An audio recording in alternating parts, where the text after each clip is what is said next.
여러분, 너무 힘든 상황 가운데 막 견딜 수가 없어서 고통의 시간을 보내신 경험이 아마 누구나 있을 겁니다. 어쩌면 지금 그 고난과 환난의 시간이 이 시간인 것이 너무나도 견디기 힘든 분도 있을 겁니다. 제가 교회에 이렇게 있으면 한 주에도 적어도 여러분이 찾아와서 어려움을 얘기하세요. 정말 이 고통을 어떻게 해결해야 될지 모르겠다고 상담 오시는 분들이 있습니다. 저도 정말 견디기 힘들고 어려운 어느 날 이어령 선생님이 쓰신 시 한 편을 읽는데 눈물이 나는 거예요. 그 고통도 힘든데 막 그 힘든 가운데 위로를 받을 사람이 없는 거예요. 여러분, 그 시가 정말 그럴 때가 라는 시예요. 여러분도 혹시 이런 마음이 드셨다면 공감이 가실 거라고 생각이 듭니다. 정말 그럴 때가 있을 겁니다. 어디 가나 벽이고 무인도이고 혼자라는 생각이 들 때가 있을 겁니다. 누가 괜찮니라고 말을 걸어도 금세 울음이 터질 것 같은 노엽고 외로운 때가 있을 겁니다. 내 신발 옆에 벗어놓았던 작은 신발들, 내 편지 봉투에 적은 수신인들의 이름, 내 귀에다 대고 속삭이던 말소리들은 지금 모두 다 어디 있는가? 아니, 정말 그런 것들이 있기라도 했던 건가? 그런 때에는 연필 한 자로 잘 깎아 글을 씁니다. 사소한 것들에 대하여, 어제보다 좀 더 자란 손톱에 대하여, 문득 발견한 묵은 흉터에 대하여, 떨어진 단추에 대하여, 빗방울에 대하여. 정말 그럴 때가 있을 겁니다. 어디 가나 벽이고 무인도이고 혼자라는 생각이 들 때가 있을 겁니다. 여러분, 진짜 그런 때가 있지 않으세요? 정말 내 마음을 누가 알긴 알까? 막 이런 때. 그죠? 그때 누군가 당신에게 다가와서 손을 잡아주고 힘내. 이거 다 지나가는 거야. 힘내. 내가 있잖아. 여러분, 이렇게 말하는 한 사람이 있다면 여러분, 그 상황이 얼마나 달라졌을까? 내가 얼마나 그 상황 가운데 위로를 얻을 수 있었을까? 여러분, 저도 사실은요, 누군가에게 위로를 잘 못 받는 성격이에요. 남들이 나는 안 힘들 것 같대요. 웃는 상이어서 얼굴 자체가. 어려운 일이 있으면 누구한테 말하는 성격이 아니에요. 심지어는 어머님이 항상 저에게 하는 말이 있어요. 기철아, 너는 왜 힘든다는 얘기를 안 하니? 제가 어머니에게 늘 하는 말이 있어요. 엄마, 힘들다고 얘기한다고 뭐 달라질 게 있나요? 그래서 사실 오늘 위로라는 단어를 가지고 말씀을 준비하면서 제 자신이 진짜 많은 위로를 받았고요. 제 자신이 정말 위로가 필요 없었던 게 아니라 위로를 받을 줄 몰랐구나 하는 생각을 깊게 하게 됐어요.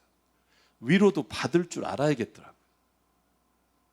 언젠간 위로 받을 줄 모르다가 내 안에서 골마 터져서 견딜 수 없는 상황 가운데 놓여 있는 많은 사람들을 보면서도 위로 한마디를 받을 줄 모르는 내 자신을 다시 한번 보게 됩니다.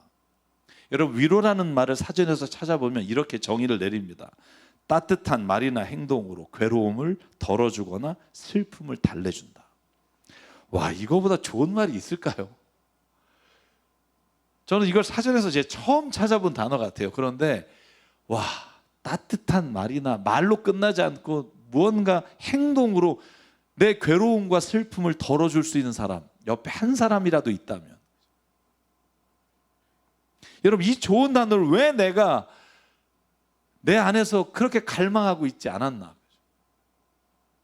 왜 괜찮은 척, 아무렇지도 않은 척 했을까 생각을 해봅니다. 여러분, 그런데요, 살다 보면 가장 가까운 사람이 오히려 위로하지 못해요. 위로는커녕 오히려 아픈 데를 더 긁을 때가 있어요. 여러분, 사랑하는 자녀가 엄마에게 이렇게 말해요. 엄마, 나 진짜 아파. 여러분, 그때 제가 이렇게 말하는 사람들 종종 봐요. 너 진짜 꾀병의 천재다. 어쩜 그렇게 공부하기 싫으면 아프고, 딱 시험 치를 때 아프고, 어쩜 그렇게 하고 싶지 않은 일 할 때는 아프니. 여러분, 사실 꾀병일 수도 있을 거예요. 근데 여러분, 이런 말 한마디 들으면 그 다음부터 어떤 생각이 들까요? 내가 세상에서 위로받을 수 있는, 나를 위로해 줄 사람이 진짜 있을까? 그게 꾀병이라도 한번 그 말을, 그 단어를 붙잡고 힘드니 하지 마. 이게 뭐가 중요해? 네가 중요하지. 여러분, 이 한마디에 목말라 하는 사람이 얼마나 많을까? 여러분, 배우자가 나 너무 힘들어라고 말할 때 뭐 그런 거 가지고 남자가 힘들다고 엄살을 떨어. 여러분, 이렇게 말 들으면 집에 안 들어가고 싶어요.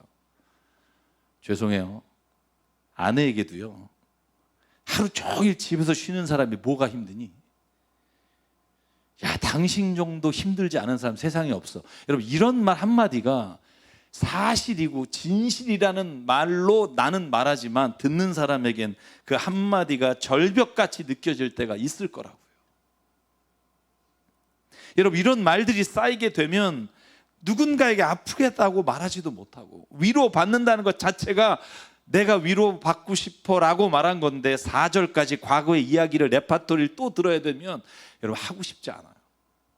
우리가 그렇게 돼버린 관계가 있다면 오늘 이 단어 하나를 부여잡기를 원합니다. 위로하는 자가 되십시오. 이 위로 한마디가 사람의 인생을 바꿀 수 있다는 걸 꼭 기억하십시오.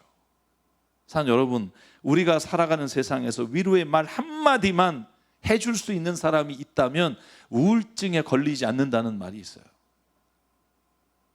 여러분, 오늘 저희가 읽은 고린도후서 1장은 사도 바울이 고린도 교인에게 하나님은 이런 분이야 라고 말할 때 어떤 하나님을 고백하냐 하면, 여러분 3절을 볼게요.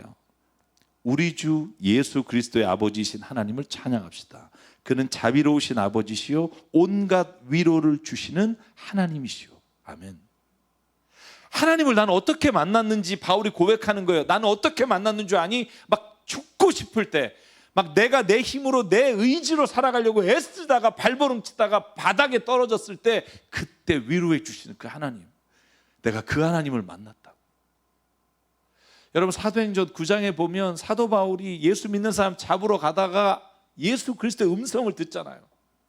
여러분, 얼마나 괴로웠으면 그 음성 한마디에 바울이 인생이 바뀌었겠어요. 여러분, 누군가 자기에게 이 한마디를 해주길 바랐겠죠. 내가 누군 줄 아니? 네가 핍박하는 예수야. 여러분, 자기가 핍박하던 자가 자기 귀에 네가 나를 핍박했잖아. 근데 괜찮아. 여러분, 이 음성을 듣고 그가 인생이 바뀌었잖아요. 여러분, 오늘 1장 4절 5절에 위로를 받는 사람이 위로를 어떤 때 받는가를 이렇게 말해요. 고난 당할 때 위로를 받아요.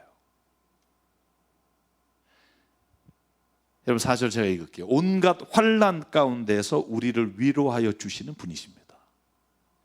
따라서 우리가 하나님께 받은 그 위로로 우리도 온갖 환난을 당하는 사람을 위로할 수 있습니다. 그리스도의 고난이 우리에게 넘치는 것과 같이 그리스도로 말미암아 우리의 위로도 또한 넘칩니다. 여러분, 바울 자신의 삶이 온갖 환난을 겪었고요, 그 환난을 겪고 어려움을 겪을 때마다 위로의 하나님을 체험한 거예요. 그래서 다시 일어날 수 있었던 거예요. 여러분, 위로라는 단어가 본래적으로요, 평탄할 때, 일이 순조롭게 잘 풀릴 때 쓰는 단어가 아니에요. 그땐 위로란 단어가 필요 없어요. 위로는요, 모든 일이 괴롭고 슬프고 정말 내가 견뎌낼 수 없을 때 쓰는 단어가 위로라는 단어예요. 제가 오늘 설교 제목을 이렇게 정했습니다. 위로, 하나님이 주시는 선물이에요. 언제? 고난 가운데 주시는. 여러분, 그렇다고 해서 위로받기 위해 고난에 들어가라, 그런 말이 아니에요. 인생을 살다 보면 누구나 고난을 당해요. 누구나 어려움을 겪어요. 그때 우리가 바라봐야 될 것, 그때 우리가 기대해야 될 게 뭐냐면 하나님의 위로의 선물이에요. 제가 설교를 준비하면서 가장 많이 들은 곡이 있어요. 윤복희 씨의 여러분이에요. 내가 만약, 그죠? 이게 계속 떠올라서 들었는데, 정말 저분이 1979년인가요? 서울국제가요제에서 저게 대상 받은 곡이잖아요. 그때 화면을 봤는데 너무, 아니 노래를 부르는 건지 곡을 하는 건지, 여러분 아주 와 막 이렇게 소리를 지르길래 제가 한번 영상을 봤어요. 무슨 일이 있었겠지, 안 그렇고 어떻게 저렇게 부르지? 제가 그래서 1918년 19년에 윤복희 씨가 간증한 걸 봤어요. 동영상을 찾았더니 이렇게 말하더라고요. 이 곡에 대해 말씀드릴 게 있다고. 1978년 12월, 그러니까 바로 전해요. 78년 갑자기 쓰러져서 고려병원 응급실에 누웠을 때입니다. 그때 여러분 잘 아시죠? 두 번의 이혼과 그 모든 것으로 인해 절망 가운데 있을 때, 수술 받을 돈도 없고 퇴원해도 돌아갈 집도 없고 그 병실에 응급실에 누워 이렇게 토해낸 단어가 있다고. 하나님, 나 이제 어떻게 해요? 그때 하나님이 이렇게 들려주셨대요. 복희야, 너 외롭니? 이제 내가 있잖아. 내가 너 위로해 줄게. 너 서러우니? 내가 너의 눈물이 돼줄게. 어두운 밤 걸어가기 무섭니? 내가 너 등불이 돼줄게. 허전하고 쓸쓸하니? 내가 너의 벗이 돼줄게. 내가 너의 친구잖아. 내가 너의 기쁨이잖아. 그걸 오빠 윤영기 목사님이 작곡해서 나온 곡이 여러분이에요. 저는 이걸 사실 나가수에서 임재범 씨가 부르는 영상이 아직도 이렇게 막 남아있어요. 그 사람도 그때 얼마나 힘든 일이 있었는지. 이 곡은 아마 힘든 사람에게 위로를 주기 위해 만들게 하신 곡인 것 같아요. 여러분, 저는요, 제가 설교를 준비하는 동안 하나님께서 내가 그 과정을 통해 주신 이 위로의 음성이 오늘 여러분에게 들리는 음성이 되길 주 이름으로 축복합니다. 너 외롭니? 진짜 힘드니? 내가 있잖아. 한번 네 곁을 봐봐. 아무도 너의 편이 돼주지 않는 것 같아? 내가 너의 위로가 돼줄게. 여러분, 세상에 어떤 사람도 고난과 환난이 찾아올 때 위로가 필요해요. 위로받지 않아도 괜찮은 사람은 없어요. 그 위로를 받지 못하게 되면 우리가 우리의 인생에서 좌절이라는 걸 경험하게 돼요. 여러분, 사도 바울이 그래서 오늘 우리에게 말합니다. 하나님은 당신의 위로자가 되십니다. 아니, 하나님은 언제나 당신의 위로자였고 당신의 곁에 계셨는데 당신이 고난 가운데 있을 때 그 하나님의 위로를 볼 수 있게 된다는 거예요. 평소에는 그 하나님이 계신지 나를 위로하는지 모르다가 어느 누구도 나를 위로하지 못하는 상황이 됐을 때 내 안에 중심에 들려주시는 그 하나님의 음성을 통해 아, 하나님이 나를 위로하고 있으셨구나라는 걸 깨닫게 된다는 거예요. 여러분, 위로라는 단어를 히브리어로 찾아보면 네하마라는 단어예요. 네하마. 여러분, 이 단어는 제가 여러분에게 어려운 단어를 설명할 때 말씀드렸던 적이 있어요. 나함이란 단어예요. 이 단어가 뭐냐면 하나님이 사람을 지으신 걸 후회하셨다라는 단어예요. 이 후회라는 단어가 사실은 후회라고 번역하면 저는 안 된다고 생각해요. 그래서 여러분, 이번에 제 친구 목사님 여기 와서 우리 성경 공부해 주신 김진산 목사님이 열왕기상을 번역한 게 내년에 나옵니다. 그래서 제가 부탁을 했어요. 열왕기상 번역할 때 이 단어를 조금 좀 바꿨으면 좋겠다. 근데 뭐 혼자 번역하는 게 아니라서 제가 성경 공부할 때 이 성경 번역의 한국 번역의 문제에 대해서 제 친구하고 나눈 걸 아마 다음 주에 좀 토해낼 거예요. 우리가 목숨처럼 여기는 성경을 어떻게 그렇게 성의 없게 할까라는 마음이 너무 많이 들어요. 이 나함이라는 단어가 하나님이 후회하셨다는 단어보다 한탄하셨다, 위로하셨다는 단어로 더 많이 번역이 돼요. 여러분, 그런데 헬라어로 들으면 이 위로라는 단어가 더 확 마음에 와닿아요. 헬라어로는요, 파라크레시스라는 단어예요. 이 파라라는 단어가 곁에라는 뜻이에요. 곁에. 클레오라는 단어가 말하다, 부르다라는 거예요. 곁에서 부른다는 거예요. 그런데 여러분, 요한복음 16장에 보면 예수께서 내가 이제 떠날 거야, 너네 진짜 슬픔에 차 있잖아 라고 주실 때 이런 말씀을 주셨어요. 요한복음 16장 6절. 도리어 내가 한 말 때문에 너희 마음속에 근심이 슬픔이 가득 찼다.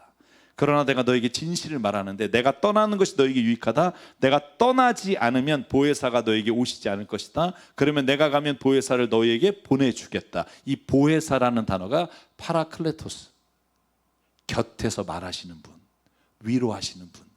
성령님이 헬라어로 보면 위로하시는 분이라는 거예요. 위로하시는 분. 막 지치고 쓰러질 때 나의 손을 붙잡아 주시는 분. 그게 누구시냐? 성령님이에요. 힘들고 지쳐서 도저히 견딜 수 없는 상황에 부딪혔을 때 내 곁에서 나에게 일어나 힘을 내라고 곁에서 말씀해 주시는 분. 여러분, 그분이 성령님이시고요. 여러분, 우리가 오늘 그 성령님을 믿음으로 살아갈 때 그 위로의 음성이 우리의 귀에, 우리의 마음에 들리도록 이끌어 주시는 하나님이신 것을 저는 믿습니다. 여러분, 그래서 이사야 51장 3절, 스가랴 1장 17절에 보면 하나님이 이스라엘이 완전히 멸망해버리고 예루살렘 성전이 다 폐허가 되고 포로로 끌려가는 상황에 하나님이 이렇게 말씀하세요. 이사야 51절 3절, 주님께서 시온을 위로하신다.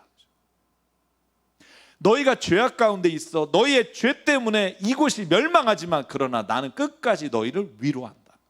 스가랴 말씀도 똑같은 단어를 쓰고 있어요. 너는 또 외쳐라. 나 만군의 주가 말한다. 내 성읍마다 좋은 것들로 다시 풍성하게 될 것이다. 나 주가 다시 한번 시온을 위로하겠다.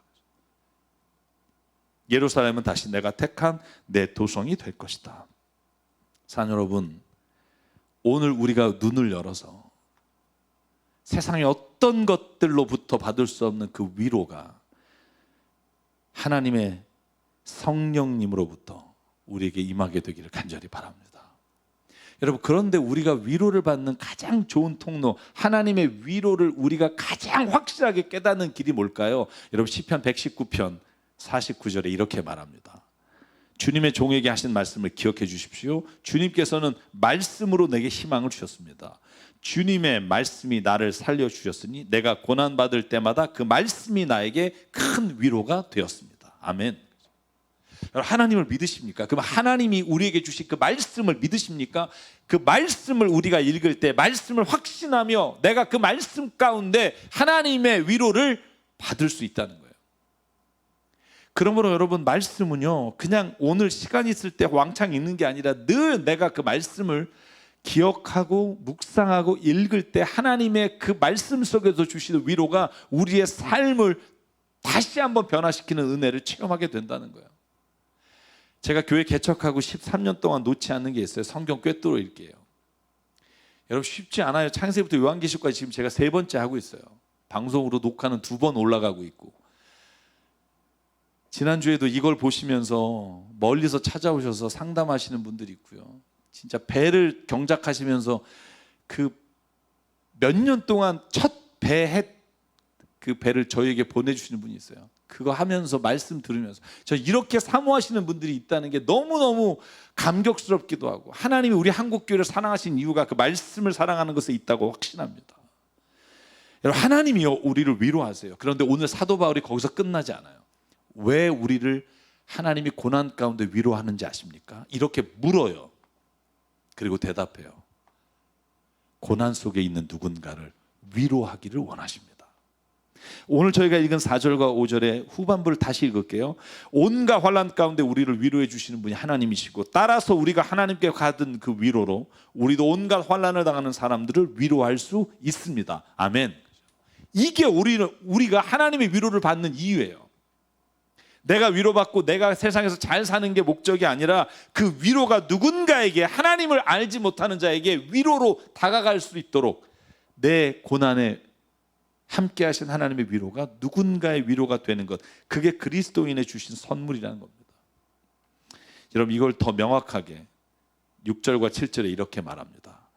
우리가 환난을 당하는 것도 여러분이 위로와 구원을 받게 하려는 것이며, 우리가 위로를 받는 것도 여러분이 위로를 받게 하려는 것입니다. 여러분은 이 위로로 우리가 당하는 것과 똑같은 고난을 견디어냅니다. 아멘. 성경을 읽으면서 사도 바울이 고난 가운데 말씀을 전하고 죽음의 직전에서도 다시 회복해서 하나님 믿음의 길을 걸어가는 걸 보면 우리가 뭘 얻어요? 우리도 고난에서 승리하는 위로를 얻게 돼요. 고린도 교회로 하여금 다시 한번 일어날 수 있도록 자기의 고난과 어려움을 고린도 교인에게 편지로 쓴 게 고린도 후서라고요. 사랑 여러분, 누가 암 수술 받은 분을 진심으로 위로할 수 있는 줄 아세요? 이번 주간에도 제가 암 수술 받는 자매하고 아침에 갈 수가 없으니까 전화로 기도했어요.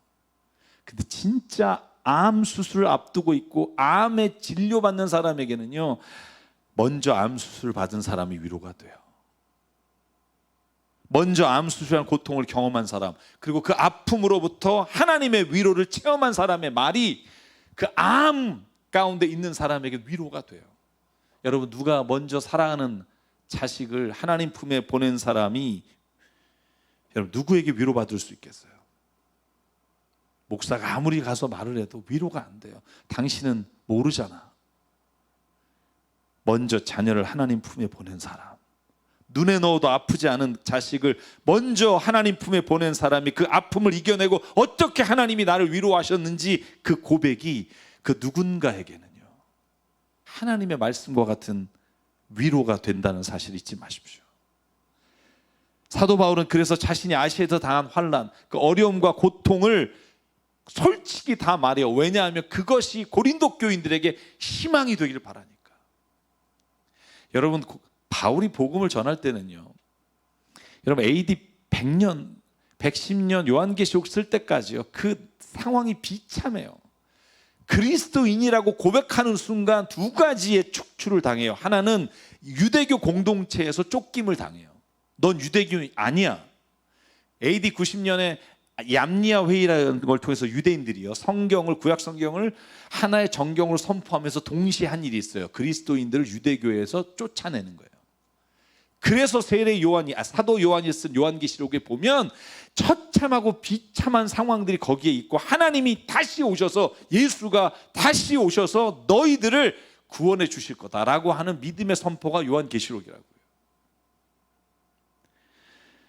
그래서 8절에 이렇게 말하죠. 형제자매 여러분, 우리가 아시아에서 당한 환난을 여러분에게 알기를 원합니다. 우리는 힘에 겨우 너무 짓눌려 마침내 살 희망마저 잃을 지경이었습니다. 그런데 그걸 통해서 뭘 깨달았냐 하면 더 이상 나 자신을 의지 않고 죽은 사람을 살리시는 하나님을 의지하게 하셨습니다. 여러분도 그 믿음이 있기를 원합니다.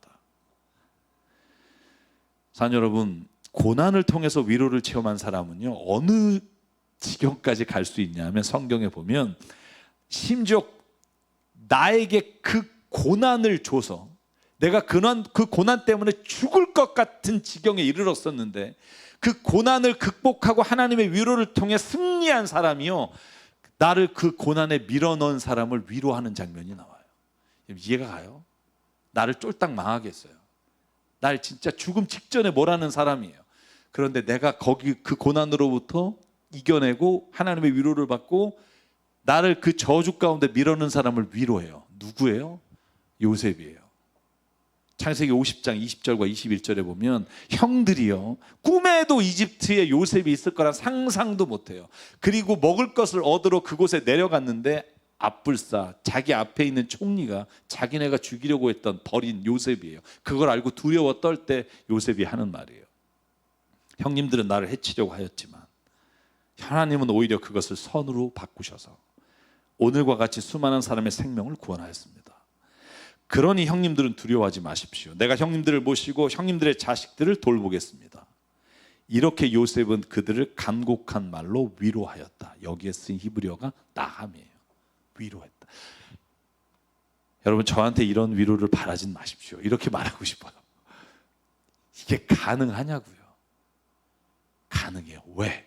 이제 더 이상 그 고난이 나를 죽이려는 것이 아니라 고난이 내가 누구인지, 내가 어디로 가는지, 내 마지막의 끝이 어딘지를 확신 가운데 알게 하신 하나님의 위로의 선물이라는 걸 깨닫는 자는 이 지경까지도 갈 수 있다는 걸 성경이 우리에게 오늘 보여주십니다.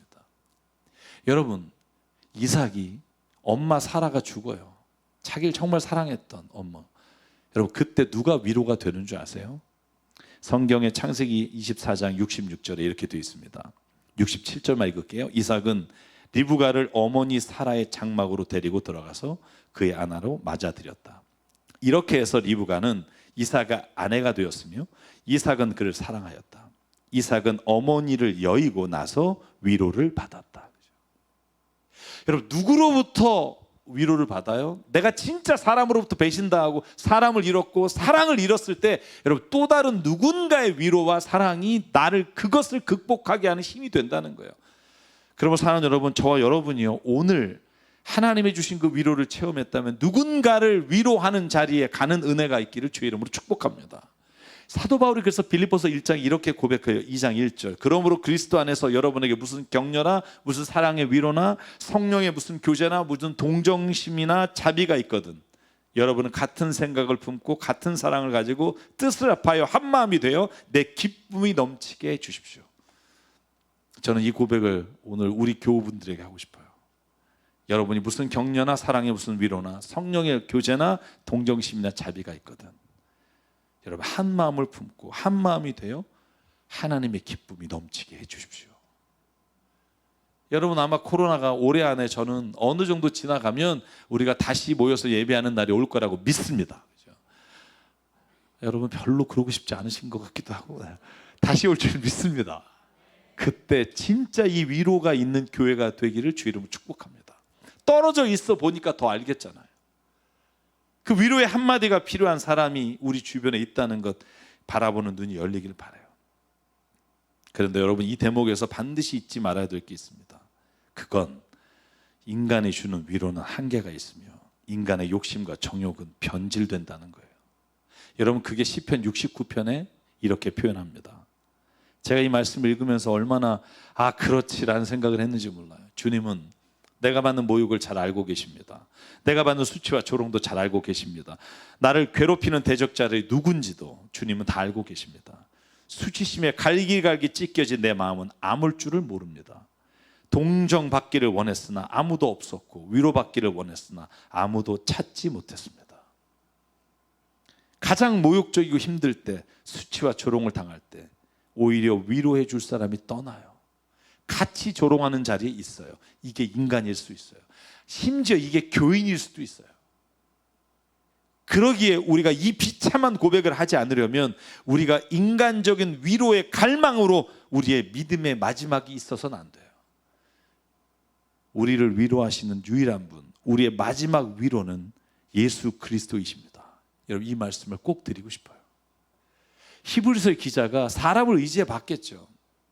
그런데 진짜 우리를 위로할 수 있는 분은 예수님밖에 없어요. 왜? 히브리서 2장 17절. 그러므로 그는 모든 점에서 형제 자매들과 같아지셨습니다. 그것을 그가 하나님 앞에서 자비롭고 성실한 대제사장이 돼서 백성의 죄를 대신 갚으시기 위한 것입니다. 그는 몸소 시험을 받아 고난을 당하셨으며 시험을 받는 사람들을 도우실 수 있습니다. 아멘. 여러분, 제가 여기서 질문 하나 할게요. 하나님이 왜 인간 예수가 되셨을까요? 원래 삼위일체 하나님이셨으나 왜 그가 인간의 육신의 몸을 가지고 이 땅에 오셨을까요? 오늘 히브리서 기자가 말해요. 당신과 똑같은 고난을 경험하시고 그 고난 가운데 위로해 주시는 하나님이 되시기 위해서. 뿐만 아니라 저는 마지막으로 예수님이 우리의 위로자가 되시는 이유는 어느 누구도 죽음의 고난을 경험한 사람이 없기 때문이에요. 암을 경험한 사람이 지금 암에 빠져 있는 사람을 위로할 수 있고, 누군가가 죽음의 자리를 경험한 사람이 그 죽음의 자리에 있는 사람을 위로할 수 있으나, 죽어본 사람이 죽을 위기에 있는 우리를 위로할 수 있는 유일한 분은 예수 그리스도밖에 없어요. 어느 누구도 죽음의 고난을 경험하고 다시 부활의 자리에 와서 위로할 수 있는 자가 세상에 예수 그리스도 외에는 계시지 않기에 우리가 위로받을 유일한 분, 그분은 예수 그리스도이십니다. 죽음의 권세마저, 사망마저도 이겨내신 그분 외에는 우리를 죽음으로부터 위로할 자가 없기 때문이에요. 그러므로 여러분, 요한복음 14장에 예수께서 하신 말씀은 예수님 외에는 할 수가 없어요. 너희는 마음에 근심하지 마라. 하나님을 믿으니 나를 믿어라. 내 아버지 집에는 있을 곳이 많다. 그렇지 않으면 내가 너희에게 있을 곳을 마련하러 간다고 너에게 말하지 않았겠니? 내가 너희에게 말한다. 너희가 있을 곳을 마련하러 간다. 내가 가서 너희가 있을 곳을 마련하면 다시 와서 너희를 나에게로 데려가 내가 있는 곳에 너희도 함께 하리라. 아멘. 여러분, 우리가 왜 예수님만이 우리의 위로자가 되십니까? 그분이 우리의 모든 고통과 고난과 환난과 아픔을 경험하셨고 하나님으로부터 그 위로를 체험하셨을 뿐만 아니라 우리가 끝까지 알 수 없는 그 죽음의 자리에서도 부활의 위로로 우리를 이끌어 가실 수 있는 유일한 분이기 때문입니다. 여러분, 죽음의 절망 앞에 서보신 적이 있으세요? 여러분, 그때 어느 누구도 위로가 안 돼요. 수술실에 들어갈 때 제가 마지막으로 성도의 손을 붙잡고 기도할 때 그때 제가 이렇게 말해요. 저 수술실을 넘어가는 순간 저도 함께 할 수 없습니다. 오직 수술대에 누웠을 때 하나님께 기도하십시오. 하나님 외에는 그 수술대에 위로하실 분이 없습니다. 제가 마지막 장례식을 하면서 마지막 화장을 들어가는 순간에 그렇게 말씀드려요. 인간이요, 죽음의 자리에 갈 때는 어느 누구도 위로가 되지 않아요. 함께 해줄 수도 없어요. 그 죽음의 자리에 갈 때, 죽음을 경험할 때, 죽음 앞에 섰을 때 위로하실 수 있는 분은, 유일하신 분, 오직 죽음 가운데 부활하신 예수 그리스도 외에는 우리를 위로하실 분이 없어요. 그래서 사랑하는 여러분, 오늘 사망 권세를 무너뜨리시고 우리의 부활의 위로가 되시는 예수님을 바라보기를 주의 이름으로 축원합니다. 그분이 우리를 위로하시고 그 위로가 오늘 세상 가운데 하나님의 위로가 우리를 통해 드러나게 되길 주의 이름으로 축복합니다. 그래서 제가 마지막 찬양을 골랐어요. 주님 보좌 앞에 나아가. 제가 진짜 위로라는 찬양 한 곡을 찾으려고 한 200곡 이상을 불러보고 들어봤어요. 없어요. 제가 30년 전에 불렀던 찬양, 위로하여라 내가 아플 때, 이 찬양 외에는 없어요. 그래서 제가 오늘 찬양팀한테 또 부탁을 드려요. 이 위로라는 찬양 한번 만들어 주시면 얼마나 좋을까. 그 가운데 제가 고른 찬양이 이거예요. 주님 보좌 앞에 나아가 참된 위로와 안식, 평안과 안식을 얻겠네. 여러분, 이 찬양이 저와 여러분에게 어떤 상황 가운데든지 어려움과 환난과 고난 가운데 있는 분에게 위로의 찬양이 되길 원하고요, 이 찬양이 누군가에게 위로의 음성이 되기를 간절히 바랍니다. 같이 찬양할게요. 주님 보좌 앞에 나아가 참된 안식과 기쁨 나누리겠네. 경배하며 주의 얼굴 구할 때 신실하신 주님 찬양. 신실하신 하나님, 신실하신 주,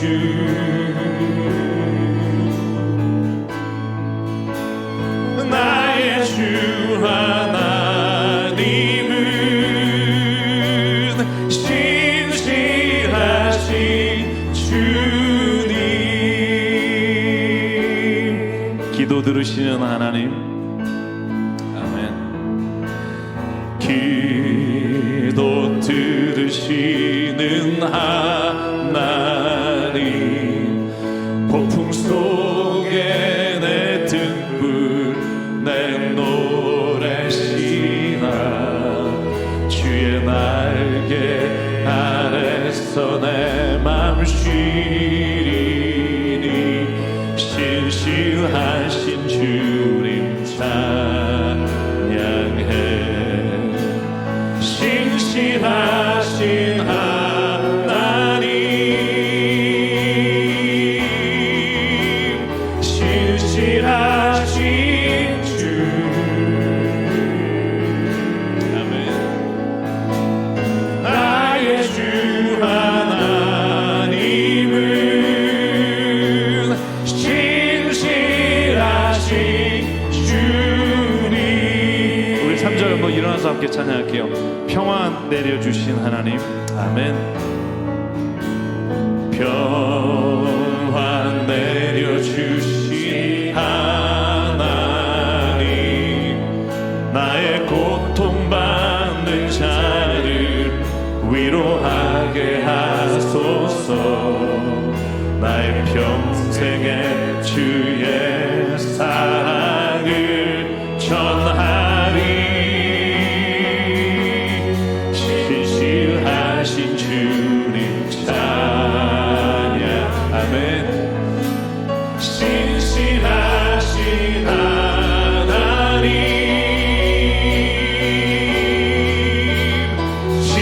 신실하신 주,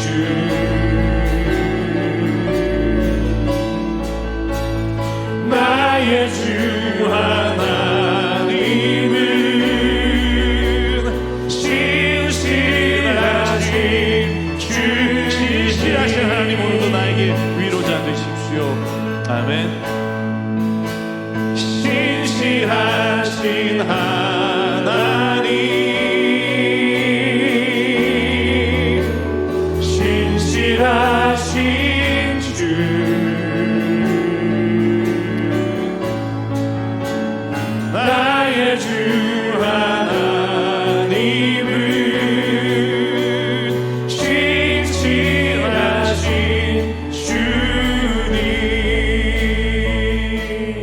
우리 시간 함께 기도하실 때 하나님, 오늘 내가 주님의 위로를 받을 수 있는 사람이 되길 원합니다. 주님이 내게 위로자가 되시며 내 모든 절망과 환난 가운데 구원자가 되심을 오늘도 믿음으로 선포하며, 고난 가운데 위로를 주시는 하나님을 오늘도 믿음으로 만나기를 원합니다. 또한 주님, 내가 누군가에게 그 위로가 전해지는 위로자가 되기를 소망합니다. 아버지 하나님, 내 입술을 붙잡아 주시고 내 말과 내 모든 손을 붙잡아 주시사 주님이 위로자로 이 땅 가운데 세워주시고 위로의 한마디로 생명을 살리며 가족과 교회를 살리는 위로의 사람 되기를 원합니다. 오늘 말씀을 기억하며 이 시간 주님 앞에 함께 결단하며 기도하겠습니다. 상관의 하나님, 오늘도 주님 앞에 나와 기도합니다. 신실하신 하나님, 가장 위로받기 원하고 가장 힘들고 지칠 때 주님의 위로를 받기 원하고 절망의 한가운데도 결코 넘어지지 않고 오늘도 믿음으로 그 위로를 쟁취하며 살게 아버지를 역사하여 주시옵소서. 하나님, 우리 간절히 기도합니다. 내 이 위로가 누군가의 생명을 살리게 하시고 가족이 하나님 위로를 받기 원할 때 위로자가 되게 하시고 증명스러운 하나님의 원하는 말씀, 아버지 하나님 위로자가 되어 아버지의 위로의 말씀이 생명이 되어 아버지 하나님 위로자가 되게 하나님 이끌어 주시옵소서.